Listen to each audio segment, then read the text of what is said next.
According to the researcher from the Social Research Institute of National Autonomous University of Mexico, Lorenza Villa, in 2018, only around 3% of the national population of college students in Mexico were indigenous. This worrying situation complements with the data gathered by the National Council to Prevent Discrimination, CONAPRED in Spanish, which in 2015 estimated that in age range between 16 and 19 years old, only the 29.4% of population that only speak an indigenous language doesn't have any scholarity.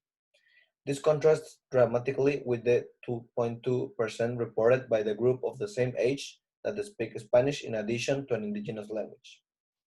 This historic and systematic lack of opportunities for these groups in our country has led to a problem of representation of these same groups as an important part of our country. We can see this reflection perfectly in our institution, Tecnológico de Monterrey. This problem increases as we see the stats that indicate that a person with a wetter skin tone has between 10 to 25% more likelihood of getting to the top of the well pyramid only by its skin tone. However, this ship has not departed yet. This year, we were able to see a lot of support from citizens in our country to movements in the search of breaking this social normativity and eradicating limitants to the development of a person by certain factor. Some punctual examples are Black Lives Matter in the US and the feminist movement in Mexico. Knowing this, we know that the challenge we face is to make that wake-up call to society in order to get their support and face this problem. The question is, the question here is, how do we generate that awareness in society about this problem? Especially within our institution, where considering the data previously mentioned, we can infer that the representation of these groups is small.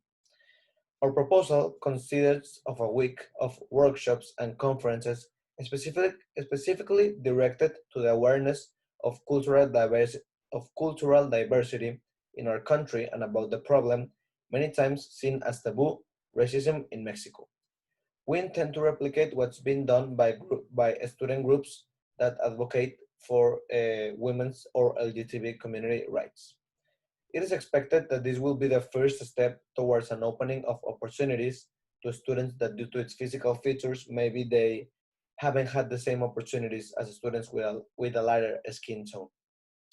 Additionally, the effect of this initiative will change not only the interaction of students within their institution, if not in their daily lives, causing a butterfly effect in the society.